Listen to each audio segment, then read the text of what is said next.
Welcome to Al Bernstein Unplugged on Boxing. In a 40-year Hall of Fame career, Al has chronicled some of the greatest moments in boxing history. On this podcast, you get to hear him expand on those memories and talk about the current news in the sport of boxing. You also hear Al interview some of the biggest names in the sport. Here's Al Bernstein Unplugged. Hi, everybody, and welcome to our show. On this one, we're going to have a slightly different format. We are guestless, and that's kind of by design. We decided that we were getting so many questions from all of you, sending us questions on Twitter, at Al Bernstein, my handle, that we wanted to dig into as many of those questions as we could. We don't always get to all of them. And so on this show, in addition to Trip and I chatting a little bit about boxing, we're going to answer a lot of your questions. And the gentleman I just alluded to is my friend, cohort, and co-host, Trip Mitchell. Trip, how you doing today? I am doing great, and so excited about you and the whole Showtime crew doing the fight a little while ago. And you did a twin pay-per-view, which has never been done before. You were on the air for, what, 6 hours? That's incredible. Yes, it was. At some point on the broadcast, I wanted to say, okay, Ed McMahon, let's take a look at the tote board. And for our younger viewers, that's a reference to the Jerry Lewis telethon for MDS that he used to do. Yeah, it was a long stretch, I have to say, but it was fun. We had a good time, and the boxing was good, and it was an interesting evening for sure. Well, and the reviews of the fights themselves, the Charlo brothers are getting great PR right now. Well, not PR, but just commentary on their boxing, how strong they are. Have you ever seen another pair of brothers like this? Who would you bring up? Yeah, there have been other brothers. The Galaxy twins, KO Galaxy and his brother. He was a great, I think, featherweight champion many years ago from the Philippines. And there have been other brothers that have been champions. The Galaxy twins were twins, as the Charlos are twins. And there have been brother combinations that have been good in boxing, not so much both champions. But the Charlos are starting to really gain traction. You know, they wanted to deliver good performances, and they did. You know, the Jermall Charlo fight with Sergey Derevyanchenko was really an excellent performance by him. Not so much that he won, but the way he won. Derevyanchenko had good moments in this fight. You know, he won, in my opinion, he won 4 rounds in this fight. It's one of the scorecards, 2 of the scorecards had it a little wider. Our own unofficial score, Steve Farad had it 116-112. That's where I would go for this fight. There clearly were 4 rounds where Derevyanchenko won. And when that fight ended, Sergey was attacking Jermall Charlo and having good success. So, you know, he took on a tough fighter and rightfully got a tough fight. But for the most part, he controlled the action. He landed big power punches. It's astonishing to me on a couple of occasions from those right uppercuts that he was throwing that Derevyanchenko did not go down. That was amazing to me and shows his toughness. And so for him, unfortunately, now his 3rd chance at missing out on the middleweight championship. But for Jermall Charlo, cementing his place as an excellent fighter. And for Jermall, the performance was even more dominant against Jason Rosario, who himself had 2 of the 154-pound belts. And Jermall Charlo knocked him down in the very first seconds of the fight with kind of a wild left hook, would score another knockdown, and then ended the fight with, of all things, a jab to the solar plexus. And he took the wind out of Rosario completely, and he did not beat the count. And in fact, even went to the hospital for observation, but he's fine now. He went back to the Dominican Republic, and he's doing well, which we're all happy about. But they provided the kind of dominant performances that they wanted to kind of cement their place as important players on the boxing landscape. Which division is stronger to you, junior middleweight or middleweight right now? I think junior middleweight is stronger. You know, it has a plethora of good fighters. There's Jermall Charlo, of course, J. Rock Williams, Erickson Lubin, Jared Hurd, Arislandi Lara, Brian Castano, Texera, the WBO champion, who's pretty good. And I think in terms of, and plus Rosario, who we still can't count out of the picture, there are a lot of good 154 pounders. So I think that division probably is up there. The other division that's great is one that we featured on the pay-per-view, the 122 pound division, where Danny Roman won, although I thought it was a much closer fight than the judges felt. And he is going to likely get a title shot again. He was the former unified champion of that division. Louis Neri, who came in with a reputation as a giant knockout artist with 11 straight knockouts in a row, couldn't get a knockout against Aaron Alameda, but did win the fight. He could either fight Roman or he might fight Brandon Figueroa, who had a great fight against Damian Vasquez. Vasquez fought the fight of his life, a young 23-year-old who came in a big underdog. He fought really well for about 6 rounds, and then the aggressiveness of Figueroa, who throws over 100 punches around, really took over. Okay. Well, as mentioned, we have gotten some great questions, and today's show I'm excited because we get to ask a lot of them. A lot of them, and some of them not the easiest ones. No, there was a little hostility on, so. There's a little edginess on these days among boxing fans on Twitter, so we will meet it head on. Not necessarily directed at me, but just in general, and we'll do our best to deal with it. Okay. This one comes from Adrian. No, this is not from Adrian Broner. Excuse me. This comes from PDS. How would you rate Jermall to do against the 90s middleweights like Tony, Julian Jackson, or Gerald McClellan? Well, that was a fascinating question. That middleweight era was a great one. And I announced a lot of James Toney fights. James Toney at his absolute best would be an interesting and little bit difficult matchup for Jermall Charlo because he's so good defensively. But if Charlo stayed on the outside against him, as he did against Derevyanchenko, and didn't attack, overcommit, he could actually win that fight staying on the outside, I believe. But it would be a very tough fight. That one is that's a pick'em fight to me. I think James Toney is overall, at his very best, when he's totally in shape, is one of the best fighters of the last 50 years. But there's a certain stylistic element to that fight that I think kind of helps Charlo a little bit and makes it a more even fight than it might be. So that one would be difficult. Julian Jackson, I think, would have a problem against Charlo because Charlo has an amazing chin. And Julian Jackson was a big puncher, but he was also susceptible to big punchers. And so I think I would lean toward Charlo in that fight. Gerald McClellan is an intriguing one because he would do what Derevyanchenko did in parts of the fight. That is, get inside and work the body of Jermall Charlo. If he didn't get knocked out early in the fight, he might have done some good things against him. And then there was also, I think those are fighters that would make for great matches with Jermall Charlo. Well, fantastic. And, it's fun when you go from eras because, again, that's makes your job a lot more interesting because there's no right or wrong on that. But having seen all these boxers and called all these fights, you're one of the best guys to get this information. Next question. We hope. Graham Buckle. What do you think of Tim Zhu from down here in Australia?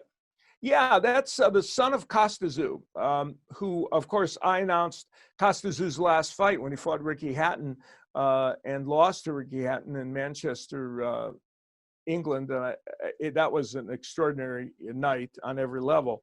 But, of course, most of Costa Zhu's career was a successful one. He was one of the best. He's a Hall of Famer and one of the best 140-pounders that ever lived. His son, Tim, making his way as a fighter. And I think Tim Zhu is going to be a really, really good fighter. I think he's on the verge of contention, and I believe is going to be fighting contenders very shortly. So I think he's going to have an excellent career. And it must be fun for you to see the next generation come along, and that happens a lot in boxing. It does. Yeah, it really does. And in fact, we see it happening in so many different sports, right? In the NBA and baseball especially, for some reason, it's just a regular happening. And it is fun to see a next generation come. It also reminds you how old you are, though. That's Thanks, the bad Al, part. for noticing the downside. Yeah. Okay, this is the question that had a little edge to it from Corey. Why do commentators feel it's necessary to have to speak every second of the fight? Yeah, that's a fair question. You know, there are some elements to that. I mean, I try not to do that, but here's the point. Even if I try not to do that, most broadcast groups are now three-man booths.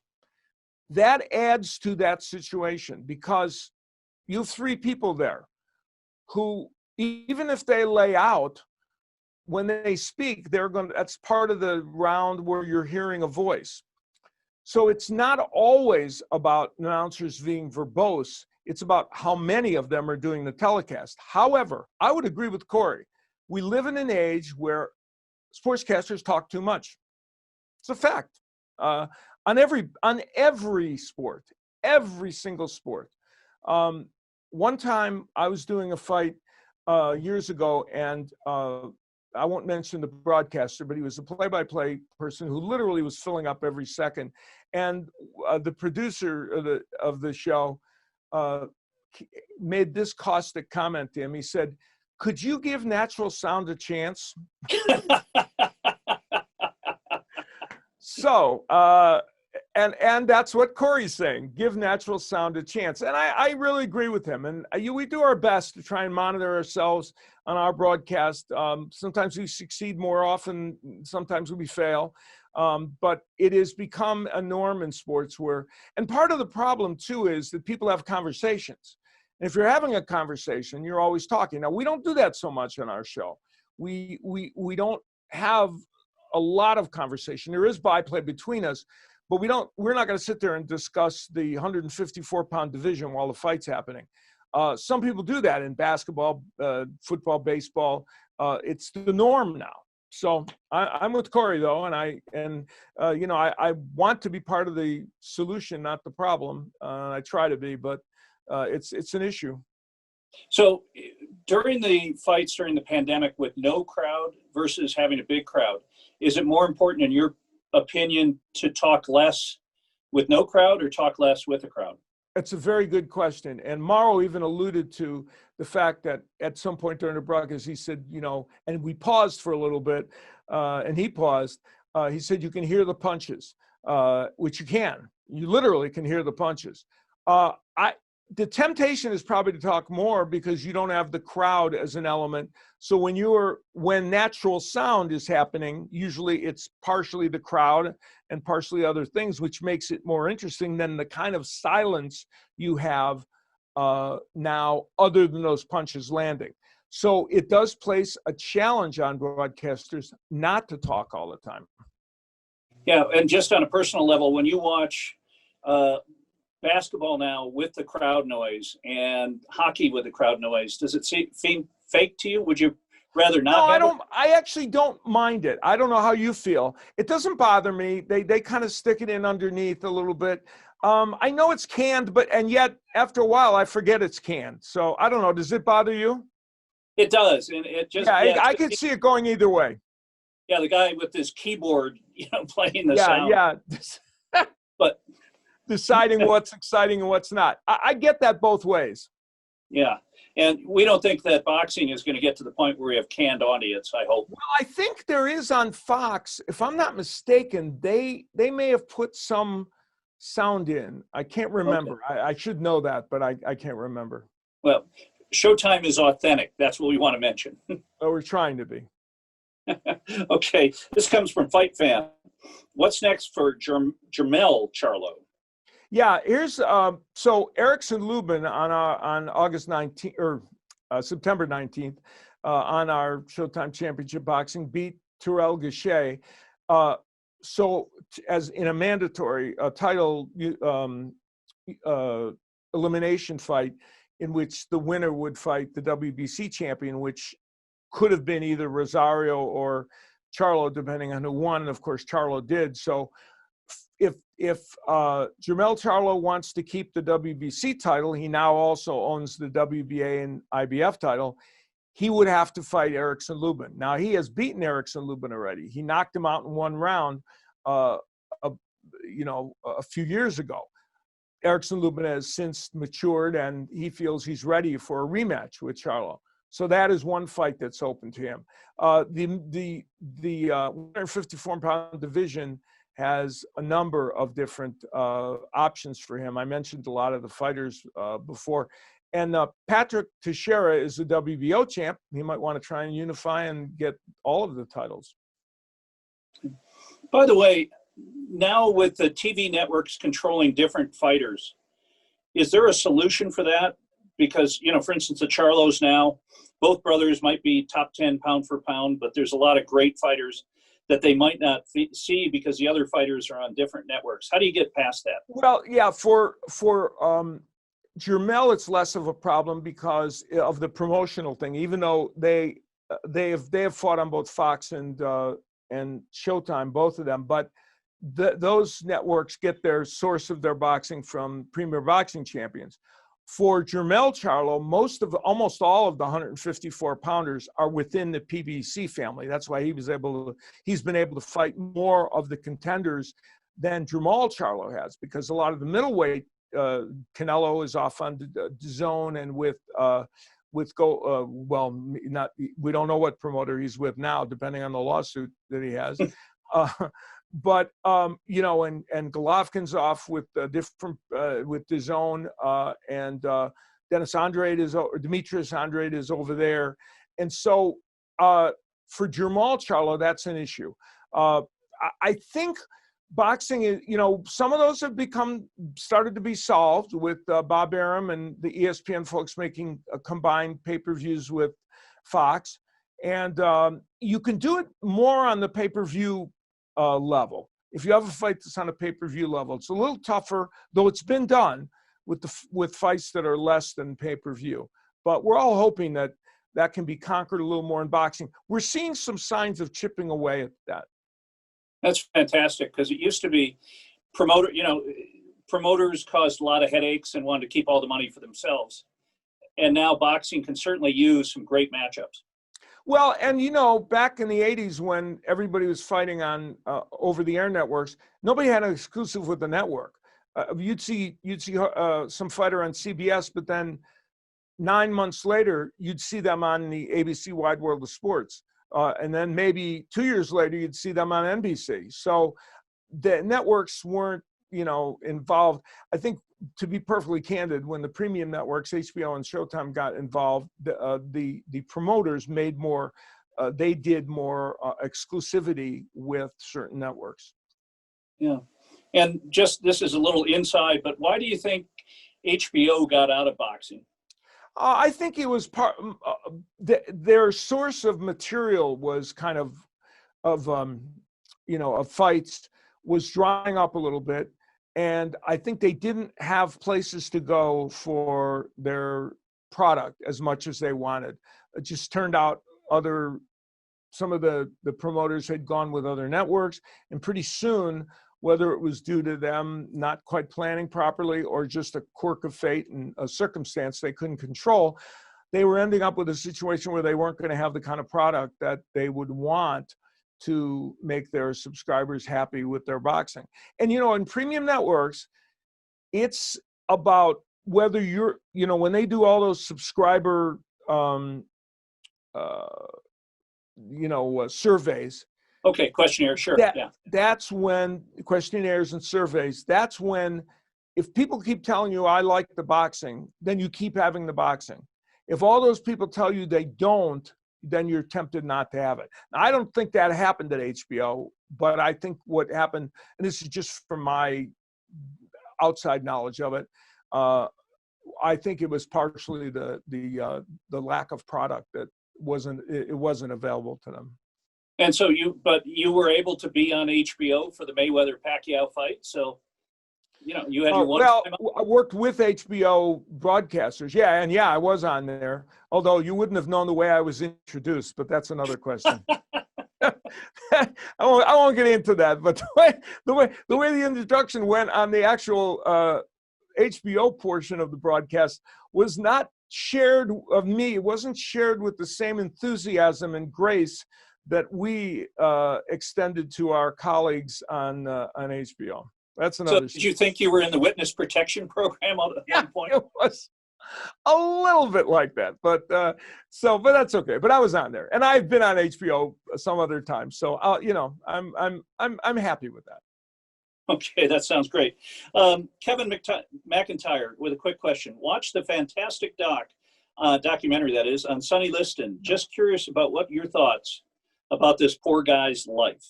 Yeah, Sunny Liston, had a hard scramble life that included a stint in prison, and some difficulties, along the way. He was able to rise to become heavyweight champion. Even that was not easy.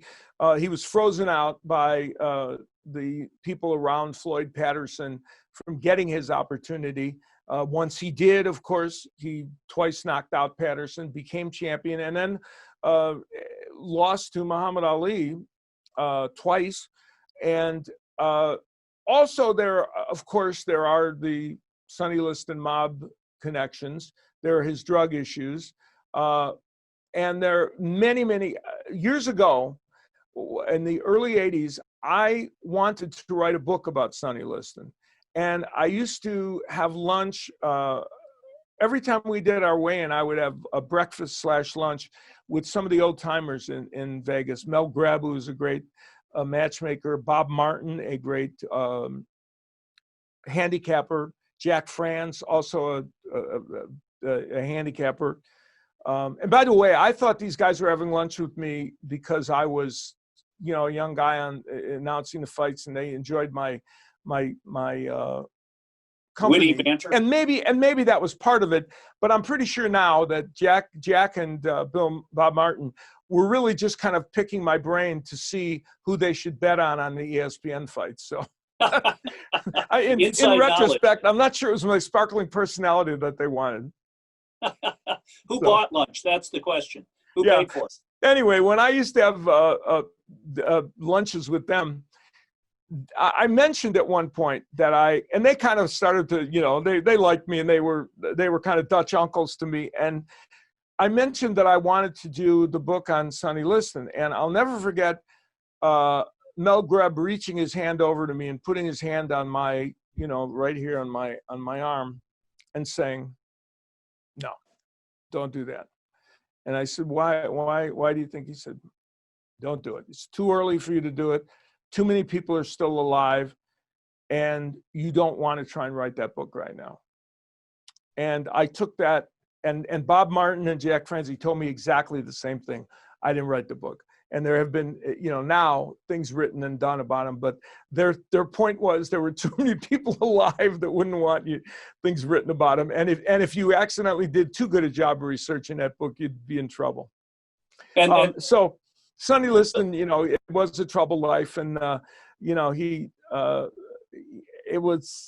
reached the top of the heavyweight division, but it was a struggle, and his reign as titleist did not last long. So these guys were implying that the people that were still alive were not necessarily Garden Club members? Right. And once you got to the death of Sunny Liston, you might hear from them in a way that you didn't want to hear from them. So, you in your book, by the way, we haven't done a plug for it lately, but wonderful book, 30 years, 30 undeniable truths about boxing, sports, and TV. And you have more great stories in there about fighters. And but speaking of running into people you don't want to, you have told this story before, but I love it. The gentleman in Cape Cod Coliseum who stood up next to you at the urinal. Can we do that one more time?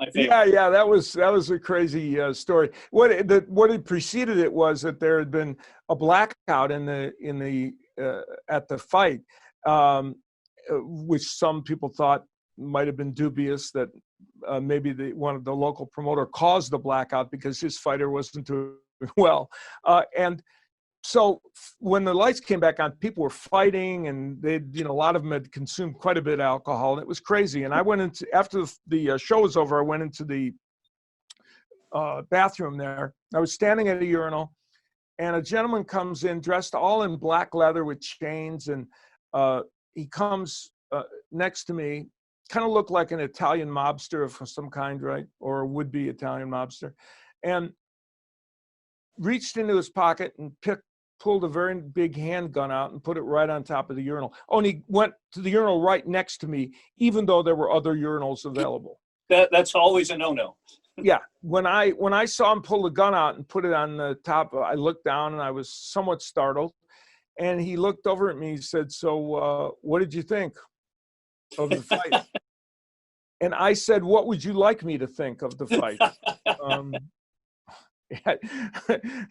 He started laughing, right?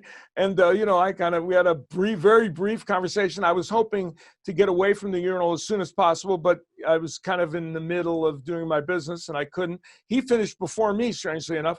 He took the gun and then I was done, and he put it back in his pocket. And as he's walking out, he said to me, he said, "Be careful out there. There's a lot of crazy guys out there." And he left. And I wanted to say, you know what? You're a little late with that warning. So yeah, that was one of the nutty things. And yes, I do tell that story in my book. So I think there are some stories I missed, and I'm seriously thinking now of doing part 2. We'll make it 40 years and 40 undeniable truths.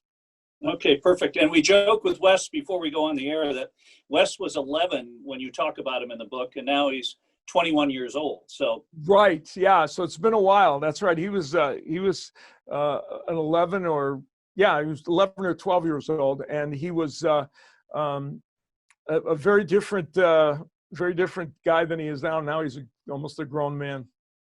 Well, and you've talked about when you were inducted in the Boxing Hall of Fame back in New York, that Wes had a chance to meet Marvin Hagler, all these, Tommy Hearns, and just loved it. Right. Well, the interesting thing was Wes was not, and still is not, a major boxing fan or sports fan. He's as some people know, he's a very talented singer-songwriter, and the arts are more his thing. And as I pointed out, if you mention the word Oscar to him, he thinks Academy Award, not De La Hoya.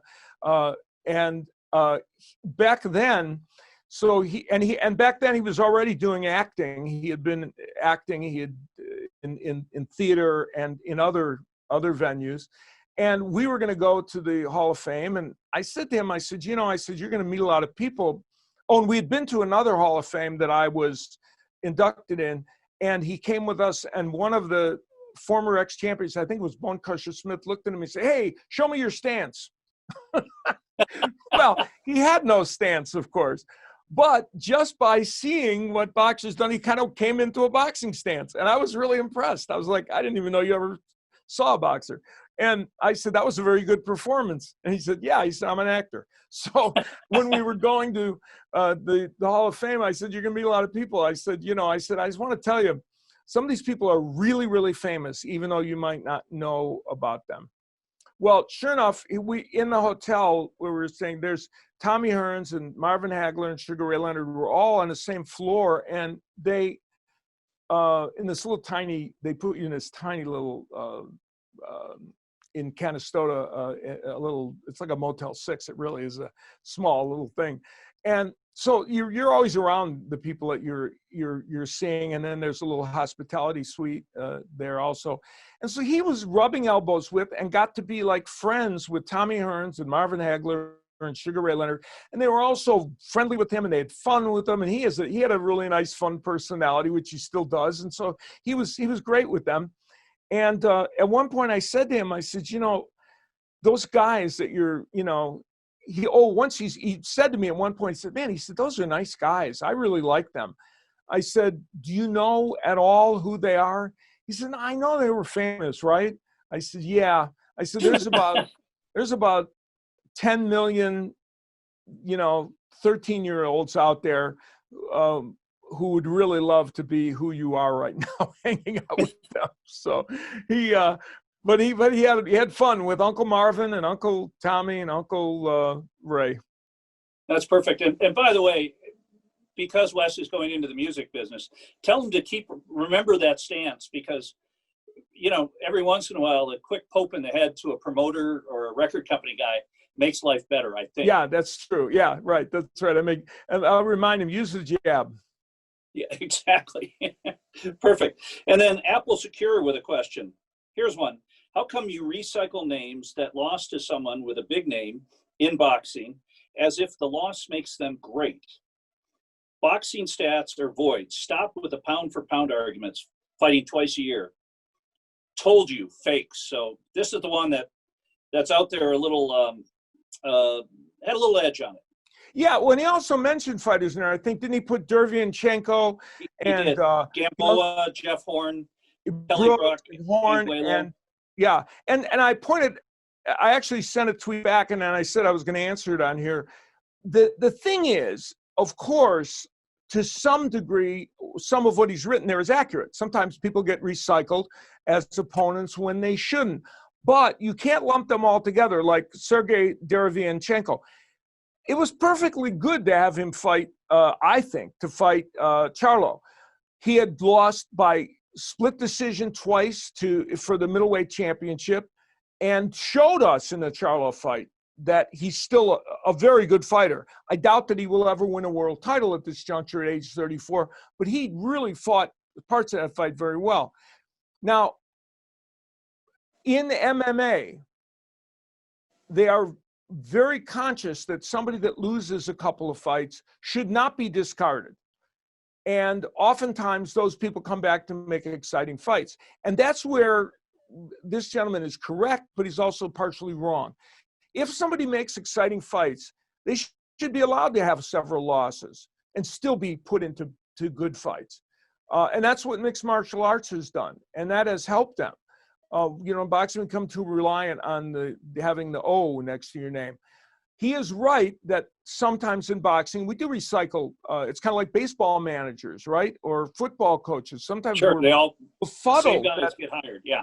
Right. They've had losing records at 3 places, and now they still get another job.